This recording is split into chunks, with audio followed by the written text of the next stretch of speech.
Operation यशस्वी झालेलं आहे। त्यामध्ये भारतीय सैन्याने खूप कमाल केली।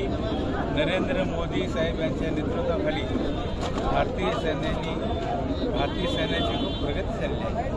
आज चीनसारखा देश भारताच्या सैन्यासमोर काही नाही, ते अतिरेकी पाठवतात, आपल्या लोकांना मारतात। म्हणून आपण हे ऑपरेशन सुरू केलेलं आहे। कारण अनेक महिला विधवा झाल्या, त्यांचे पती ऑपरेशनमध्ये मारले गेले। त्यामुळं भारताच्या तज्ज्ञ लोकांनी याला असं मोदी साहेबांनी नाव दिलेलं आहे आणि भारताची घोडदौड करत आहे। कशा पद्धतीने आष्टी शहरामध्ये ही रॅली? आष्टी शहरामध्ये आम्ही आष्टी पाटोदा शिरूर तिन्ही तालुक्यातल्या लोकांना विनंती केली।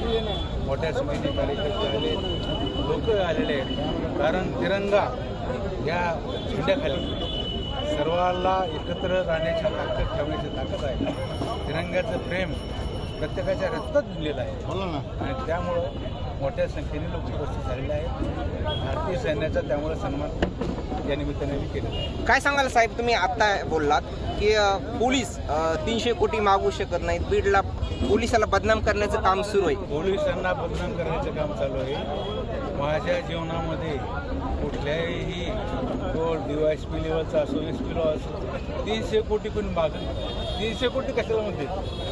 एक 10/10 40/40 एक हालच पडत। एवढे पैसे बँकेत 2 लाख मागितले तरी बँकेत उपलब्ध होत नाहीत। ॲलिगेशन सुद्धा खरं म्हणजे योग्य करायला नाही लायकीचे नाहीत आणि त्यामुळं असं काहीतरी करणं, निर्दोष नागरिकांना मारणं असं सतत त्या ठिकाणी चालू असतं।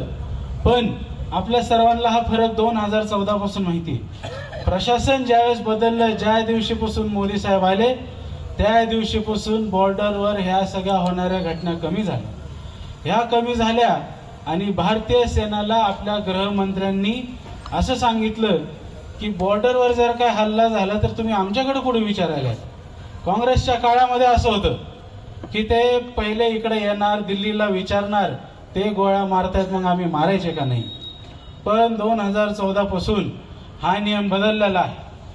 जर पाकिस्तानने तिकडून हमला केला तर तसं प्रत्युत्तर द्यायचं काम त्या ठिकाणी आज भारतीय सेना करत आहे आणि त्यामुळं या देशावर होणारे भरपूर हल्ले न कळत कुठेतरी हे नष्ट झाले, ज्याचे करून आपल्याला माहीत पण नाही। पण या ठिकाणी जो हल्ला झाला तो निश्चितपणे फार दुर्दैवी होता, असं व्हायला नाही पाहिजे। आणि ऑपरेशन सिंदूर नंतर तर मला असं वाटतं पुढचे अनेक वर्ष ते असं विचार पण करणार नाही की आपल्या देशावर परत हल्ला करायला पाहिजे। कारण भारताने पूर्ण जगाला दाखवलं की एक अलायन्स जगामध्ये कायम ठेवता आपण एका वेळी अशी आली होती, ट्रम्पने सीजफायर केलं पण त्याच्या आधी भारताचे लोक, आपले प्रधानमंत्री हे ट्रम्पचं सुद्धा ऐकत नव्हते। पूर्ण जवळपास 7 ते 8-9 देशांनी पाकिस्तानला समर्थन दिलं, तरी आपल्या साईडनं फक्त 1-2 देश होते। ज्यावेळेस त्यांना कळायला लागलं की आता भारताला हरवू शकत नाही, त्यावेळेस पूर्ण जग भारताच्या साईडने आलं। तोपर्यंत सुद्धा बऱ्याच देशांना भारतावर विश्वास नव्हता।